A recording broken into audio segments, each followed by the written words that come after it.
Major funding for KPBS Evening Edition has been made possible in part by Bill Howe Family of Companies, providing San Diego with plumbing, heating and air, restoration, flood and remodeling services for over 40 years. Call 1-800-BILL-HOWE or visit billhowe.com. And by the Conrad Prebys Foundation, Darlene Marco Shiley, and by the following.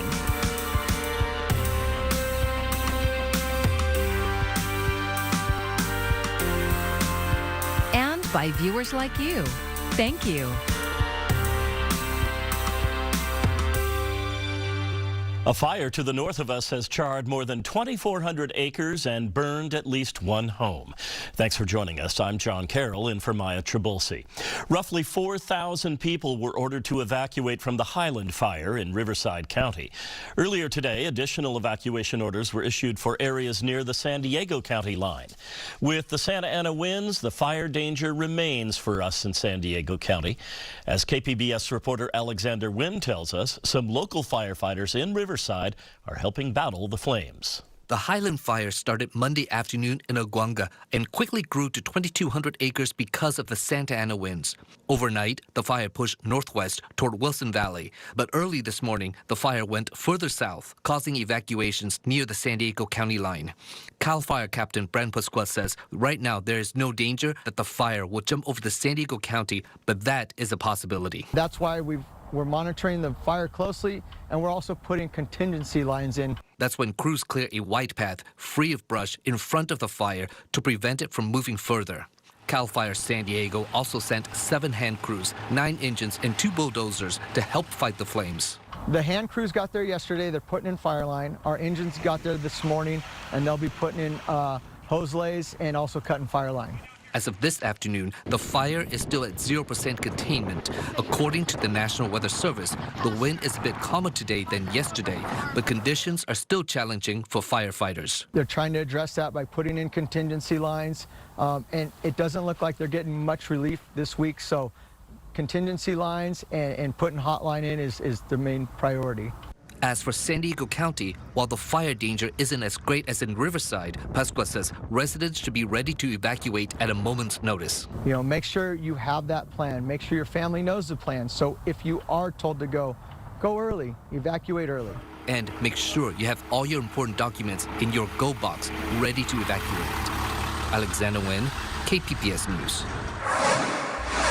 Well, it's been quite windy over these last few days, and we are still dealing with some leftover winds even throughout the rest of our Tuesday. So it is going to be quite blustery even for All Hallows Eve. We're tracking, though, coming up when those winds will start to weaken and how long the milder weather will stick around. More anti-Semitic and anti-Muslim hate incidents are being reported across the country as war continues in the Middle East. Mike Valerio reports vandalism and violent rhetoric are raising alarms from law enforcement. A string of alarming hate incidents and a climate of fear emerging in America. A Virginia survivor of the Holocaust stunned. When we said never again, it means never again, and we see it happening again.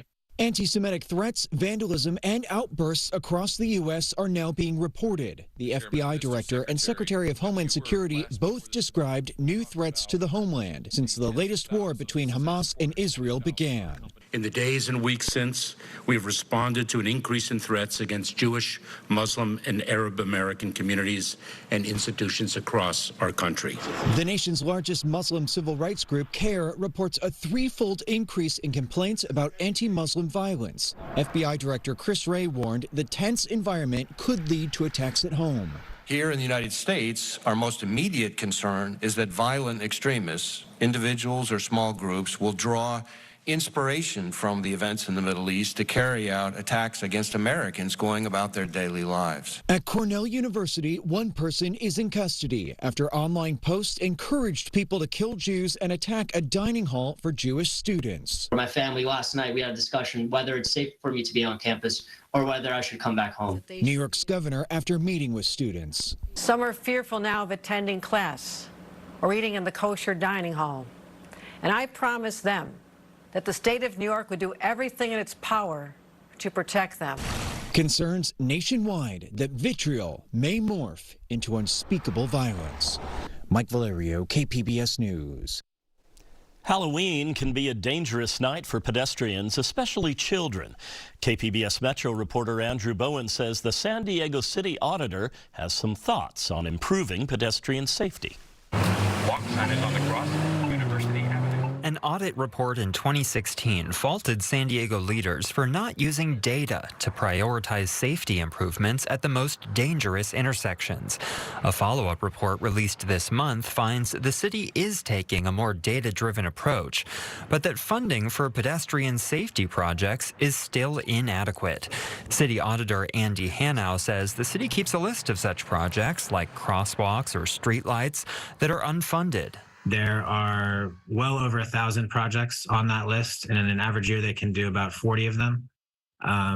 So it is a significant factor that limits what they can do, which makes it even more important to take a data-driven approach and make sure that those 40 projects are really put, in the areas where they'll have the biggest benefit. It's been more than 8 years since San Diego leaders officially adopted Vision Zero, a goal of ending all traffic deaths and serious injuries by 2025. But that deadline is 2 years away, and the number of traffic deaths and injuries each year is essentially unchanged. The city has many different departments that have a role in improving pedestrian safety, and there's no one at the top ensuring they all work together. There is one person in the transportation department that tries to take that on, but that's one of numerous responsibilities that they have. And so adding that position would really help, coordinate a major effort across a lot of different city departments. Mayor Todd Gloria's office agreed the city could use a dedicated traffic safety coordinator, but said it would only create that position if it could find additional funding. 3, 2, 1. Andrew Bowen, KPBS News. On average, children are more than twice as likely to be hit by a car and killed on Halloween than any other day of the year. That, according to the Safe Kids Worldwide organization. Coming up, how to stay safe while trick-or-treating. All felony and misconduct charges have been dropped against UC San Diego academic workers in an ongoing dispute with school administration. 59 workers had been charged with disrupting a university alumni event in May, and 3 of them were later arrested for allegedly using chalk to deface campus property. They are members of the UAW, which negotiated a new contract with the UC last December. The academic workers claim the university has not kept to the agreement and continues to violate contract requirements. There has been no statement from administration officials on this latest development. It's been nearly a year since California voters passed a measure to guarantee arts and music funding in public schools. The yes vote was 64%. KPBS education reporter MG Perez tells us about some of what that funding has accomplished so far. Be art smart. Be art smart. This mantra is the message students receive every time they meet for Miss Monty's dance and theater class at Webster Elementary, where there is plenty of bouncing and dancing and learning going on. The first thing you see a baby do before they even walk is bounce. Miss Monty is Monica Harris, a veteran dancer, theater producer, teacher, and performing artist with San Diego Unified's Visual and Performing Arts program known as VAPA. 8-year-old Jade Robles has found her groove. I like dancing because it gets me really exercised. In your acting. And Right? Okay, wait, there were a couple then more. every day I dance, it gets me more excited. Harris went from a VAPA substitute to regular teacher in 2019 with sporadic visits to classrooms. Now she is poised to teach more than 700 students at 3 different campuses this school year. Like other VAPA teachers, her schedule in each classroom is going from once a month to once a week in some cases, thanks to the voters of California, who overwhelmingly approved Proposition 28 last November, guaranteeing arts education funding for every public school district in the state. Monica Harris takes that as a vote of confidence for her talent and teaching. What they said to me and to us as an artistic community is we want legacy. what you have, we want you to pass this to our children so that the legacy of the arts, music, dance, theater, painting, film, all of these things gets passed on to our children, so we have another generation of artists. When you mix yellow and blue, you get green. At Encanto Elementary, Prop 28 money is making visual art more accessible to students more often and with more resources. They need to learn how to navigate all of the visual elements that our world throws at them continuously. Heather Gaunt was a language arts teacher for 15 years, but painting is her passion, so she transitioned to the VAPA program, which now has funding for new iPads, so every student can create visual art with a digital paintbrush that can lead to artwork you hang on the wall, cultivating a natural tendency to be creative. I think early on, if it's not fostered and allowed to have a space within which to just experiment and not have a right and wrong, then it can be squelched because people are nervous that I'm doing right or wrong with art. Before Prop 28, Gaunt was teaching just one art session per classroom every 5 weeks at Encanto. Eventually, these students will have art class every week. Be kind. There's a visual arts vibe at school now that 7-year-old Isabella Tellez is enjoying, drawing with her new iPad. I love snowmen because it never snows in California, so I'd like to make some snowmen out of some stuff. Are you an artist, Isabella? Yeah, I like to do like some art and some crafts at home. The expected $1 billion allocated each year in the state budget by Prop 28 is guaranteed and cannot be used for anything but arts education. There is also the benefit of well-being for students. Russ Sperling is the director of San Diego Unified's VAPA program. The arts do a lot for mental health, do a lot for well-being. They center us. They give students that opportunity to connect in different ways. In Miss Mani's class, the dancing has turned into acting. And with every improvisation or line delivered in character, there is also hope that an infusion of arts will lead to brighter futures with many more possibilities, as little Jade Robles told us. It's just really fun for me, and I get entertained. What do you want to be when you grow up? Probably a police officer. Why? Tell me. So I can save the world. Bravo. MG Perez, KPBS News. Tomorrow we continue our coverage of the Prop 28 rollout with more on how funding is helping students with special needs. I'm Jeff Bennett. Tonight on the NewsHour, the toll of the Israel-Hamas war grows with increased ground operations and airstrikes on a Gaza refugee camp. Coming up at 7 after Evening Edition on KPBS. A possible deal is on the horizon to end the actors' strike. SAG-AFTRA, the union representing more than 150,000 actors, and major studios have made significant progress in negotiating sessions. People familiar with the matter say both sides have reached tentative understandings on key components of a potential deal. They say an agreement could be reached as early as this week or next. Actors have been on strike for more than 100 days, pushing back film and television schedules. The use of artificial intelligence has been a sticking point during negotiations. That was also a concern during the writers' strike, which ended in September. The Biden administration has proposed a new rule aimed at making it easier for Americans to save for retirement and avoid junk fees. The rule would require financial professionals who sell retirement investments and advice to only do so in the best interest of their clients, not their own. In other words, to not steer a client toward one product or service based on how much more they or their firm can make. Junk fees take real money out of pockets of Americans, and they add up to hundreds of dollars and weighing down family budgets and making it harder to pay the bills. Congress and federal regulators already have fiduciary or best interest rules in place to protect investors, but those rules don't cover all types of investment products that retirement investors may be sold.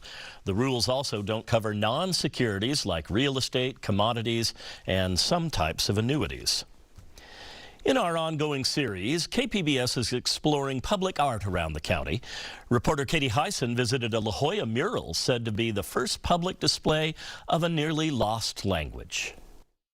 The mural's yellow mountains and purple sky pop off the white wall of a Jersey Mike's in La Hoya, on land stolen from the Kumeyaay. Miwa Natoa Gail Werner. I am Gail Werner, the artist says in the Koopa language. Werner descends from 3 of the county's native tribes, Koopa or Kupeño, Luiseño, and Kumeyaay. She drew inspiration from her hikes in the Anza Borrego Desert. It's always an amazing experience because I feel that I'm walking where my ancestors walked because they had been there for thousands of years. Birds span the panels, representing the migration of the Koopa people. Werner says her mother and the 3 generations before her were forcibly relocated to the Pala Reservation. She painted the mural to celebrate the land they lost. It's titled in Koopa. Mukikbalem, Sutlem, Chumtamakia. Birds, stars, our lands. It's the first public display of the language, Werner says, a language that colonizers tried to stamp out. Werner estimates the Koopa tribe never numbered more than 1,000. Now, passersby in La Hoya are gifted with glimpses of their culture. Basket designs weave through the mural's background and through the stars, believed to be Koopa relatives. Werner hopes the mural sends a message. The Koopa people are still here. Katie Hyson, KPBS News. We have many more stories on public art across San Diego County. We've made them easy for you to find on our website. Just go to kpbs.org/publicart. It's almost that time. Little ghosts and goblins will be searching for some treats tonight. Mandy Gaither has ways to stay safe while out trick-or-treating. It's time for carved pumpkins, costumes, and candy. But before you head out this Halloween, make sure your trick-or-treaters stay safe. You want to make sure that you are very, very well seen.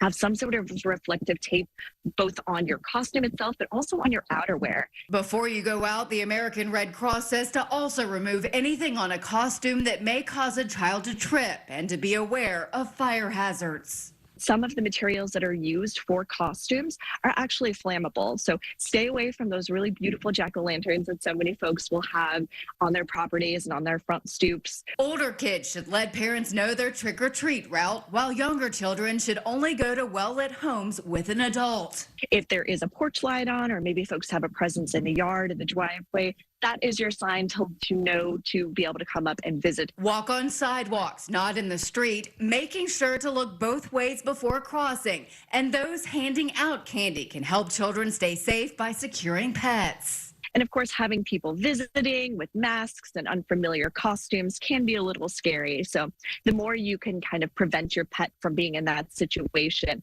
the safer it is for everyone. Finally, make sure an adult examines the candy before it's consumed. To remove anything that could cause allergic reactions, to remove anything that may be something you're not familiar with, or any kind of choking hazards for younger children. For Health Minute, I'm Mandy Gaither. Inflation has been tricky for households and the Federal Reserve to manage, and it's also boosted the price of Halloween treats. Karen Koopa has the economics behind your Halloween bucket. Halloween spending is booming. The National Retail Federation estimates Americans' overall Halloween spending will top a record $12.2 billion, surpassing pre-pandemic levels. That, of course, includes Halloween treats, and the National Confectioners Association says it is a big day for the industry. Halloween is what we like to call the confectionery industry's Super Bowl. It is a time when chocolate and candy play a really important role for so many Americans across the country. But Americans are paying more to fill treat bags. Supply chain and inflationary challenges have been incredibly well documented, and every industry is impacted by it. Analysis of grocery prices by Date Assembly found candy and gum prices up 13% in the last 12 months. There are some unique factors at play. Cocoa prices have spiked in the last year. Crop yields were low due to disease and heavy rain in Ivory Coast, the world's leading cocoa producer. Sugar prices have also surged, in part because of drought conditions in India and Thailand. Still, confectioners estimate Halloween drives about $6 billion of their sales each year, the price of sweet tradition. In Washington, I'm Karen Koopa. Over the past 135 plus years, people from around the world have visited the iconic Hotel del Coronado. Some say they've experienced things they cannot explain. They are all linked to a guest who never checked out. Kate Morgan checked in to the Del on Thanksgiving Day 1892 under the name Lottie Bernard. She claimed she was waiting for her brother who never showed. On the 6th day, her body was found here at the hotel. And some say that her spirit never left the hotel. Anything from doors opening and closing on their own to cold spots within the hotel to spooky noises, and sometimes an apparition or two has been reported. Reported events like that have made the Hotel Del a popular destination during Halloween when they host their famous Haunted Happening tours.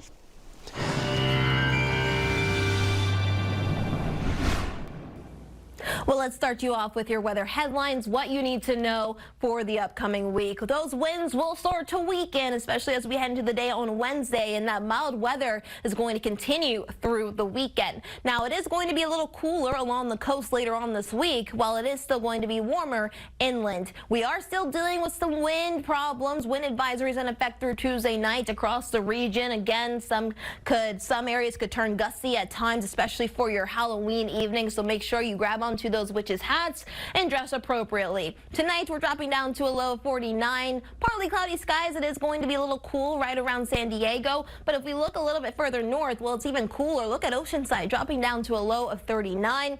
Mount Laguna 39 and Borrego Springs 47. Though if we look at tomorrow, well, it's still going to be quite nice outside. We'll have sunshine from Oceanside to San Diego, highs in the low to mid 80s. And then as we travel a little bit further inland, well, it's actually warmer in San Diego than in Borrego Springs, 81. Mount Laguna at 56. Now, if we take this over the next few days, we'll show you that temperatures are going to drop. But overall, the milder weather does stick around. And like I said, along the coast, it's going to be a little cooler later on this week. Wednesday, we're still in the 80s. Then we're dropping down to the upper 70s on Thursday, and then we're going to continue on that cooling trend to the mid 70s throughout the weekend. Further inland, well, it's still going to remain warm. While we are going to drop slightly, it's still going to be in the 80s throughout the weekend. For the mountains, well, highs are going to be remaining pretty steady in the upper 50s. Mostly sunny, though it is going to be cool. So again, just make sure you are planning appropriately as you head out the door. You may want to bundle up. Desert, well, you are staying in the 80s, though you'll start to see a slight uptick in the mercury as we head into Thursday, Friday, and even throughout the weekend with plenty of sunshine. For KPBS News, I'm meteorologist Bree Guy. Tomorrow is Dia de los Muertos, or the Day of the Dead. It's a popular Mexican tradition devoted to celebrating death, life, and memories of the departed. This year, KPBS is hosting a digital community ofrenda, or altar. We invited KPBS viewers, listeners, and readers to share their memories of loved ones who have passed away. You can find it online at kpbs.org/Day of the Dead. Jack-o'-lanterns will light the way for trick-or-treaters tonight. One North County family set out on a mission to have their pumpkin rise above the rest. KPBS reporter Jacob Ayer tells us about the Great Pumpkin of Escondido and its furry beneficiaries. In Kristen and Jason Bush's Escondido backyard, their family set out to grow monster pumpkins a few years ago. This is our COVID hobby that we started with some neighbors. We all said, hey, let's work in our yards and let's see how big of a pumpkin we can grow. They hadn't found much success until this year. Third time is the charm. We got this 465-pounder. Pretty proud of it. Jason is an engineer and made a device to keep it in place, but moving it isn't easy. The largest of the two Atlantic giant pumpkins they grew takes at least 2 people to lift and a dolly to move around. Because of its size, the Bushes thought it should have a greater purpose, like being food for animals. But they had some trouble finding a taker until the spookiest holiday of the year. We're really looking forward to sharing this with possibly the San Diego Humane Society. It's going to be donated to 2 bear cubs this Sunday at San Diego Humane Society's Ramona Wildlife Center. We always do our best to provide natural enrichment to all of our animals. The bear cubs in particular, it's really good to give them enrichment that they can eat or tear apart. So a 460-pound pumpkin is actually going to be amazing to be able to provide to them. Angela Hernandez-Cusick is the wildlife rehabilitation supervisor with the organization. She says that pumpkin donations are welcome from anyone in the community, as long as they're not carved or treated with pesticides. We'll provide those pumpkins to the wildlife. We carve them out, we give it to them whole, we give it to pretty much all of our species.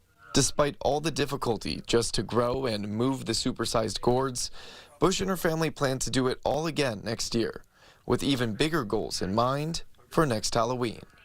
Jacob Ayer, KPBS News. Sort of the Bears version of pumpkin pie. Here's a look at what we're working on for tomorrow in the KPBS newsroom. Does artificial intelligence have the potential to undermine democracy? NPR's Morning Edition is covering a global summit exploring the topic. And KPBS Midday Edition will be talking about the war in Gaza and how the media is covering the violence.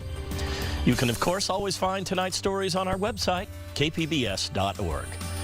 Thank you so much for joining us. I'm John Carroll. Have a great evening. Major funding for KPBS Evening Edition has been made possible in part by Bill Howe Family of Companies, providing San Diego with plumbing, heating and air, restoration, flood and remodeling services for over 40 years. Call 1-800-BILL-HOWE or visit billhowe.com. And by the Conrad Prebys Foundation, Darlene Marcos Shiley, and by the following.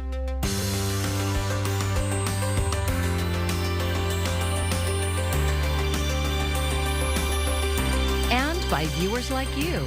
Thank you.